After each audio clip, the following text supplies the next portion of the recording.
Hello everyone, this is Glen, Guyton, Executive Director of Mennonite Church USA, and I'm joined by a few other General Council delegates from Lancaster Mennonite Conference. I'll let them introduce themselves. Okay, Hyacinth Stevens, and I am one of the bishops in LMC in the New York City District, and I'm here in Indonesia. We're having a great time as delegates representing the global church. Yep. Benjamin Stevens, also from LMC, as a delegate here. Just being here in Indonesia and just meeting a bigger group of Mennonites gathered to talk about what's going on with each other. All right, and so we are part of the North American region, and so we just finished our regional meeting. And so if you come to Mennonite World Conference, you're part of the General Council.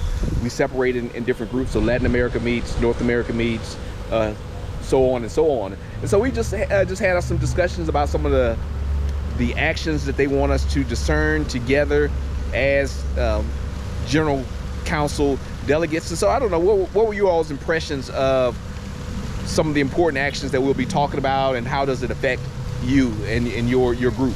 Okay, some of the important actions are focusing in, again, this central being in communion, community, and the global church. And what does that mean for us as we try to invite others, give the invitation? That's been a focus throughout our time together, is giving the invitation to come together and not be divided, but look at what is God calling us to do as a global witness of Anabaptists and peace building, and what are the resources that the global church needs, and how can we receive and give? It's mutual, hand in hand together. All right, Ben, what stood out for you? I think for me, what I'm hearing here is how we can continue to stand together and strengthen our relationships together.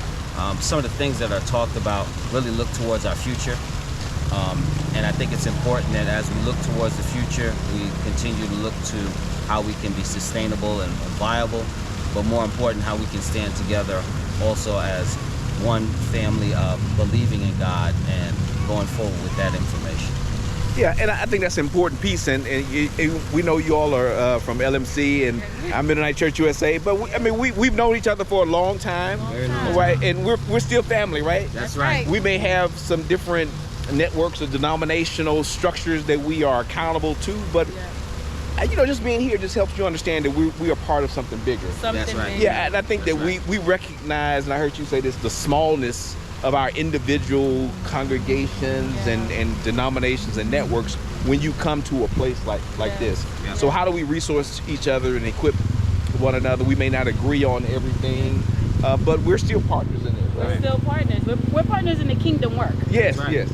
That's what a family's like. Yeah. Sometimes we don't always agree on every little thing. But as a family, that's not going to keep you apart. All right. Stay together. I appreciate that. So my brother and sister from LMC, appreciate them being here.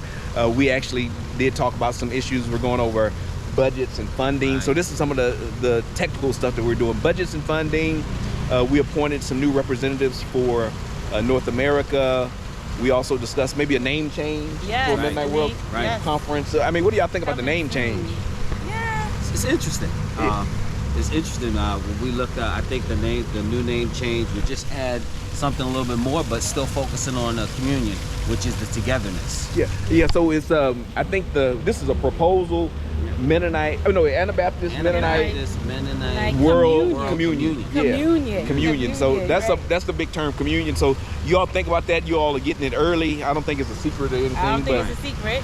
But we'll discern that over the next, I think, was it 5 years or? Up to 2025. 2025, they'll talk about it and vote. So 3 years from now, talk about that. We talked about some funding, so we'll have to talk about how Mennonite World Conference is funded and where the money comes from. I'll share a report, at least with Mennonite Church USA congregations on that. And trying to think any other important things that we talk about. Fair share. Fair share. We talk about fair share. I don't know if y'all know about fair share, but how is Mennonite World Conference funded?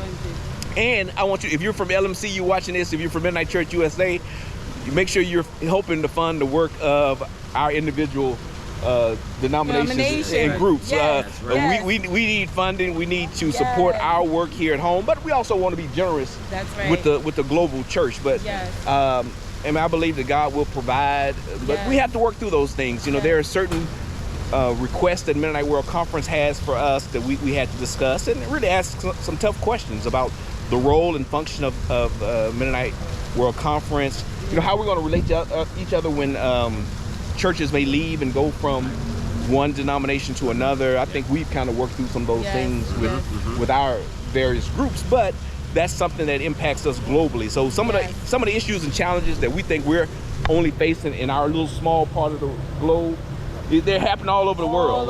All right, so we're not that special. I mean, we're special because we're children of God, but we're not that special as far as our problems and our challenges. You're not unique. Right. Very common.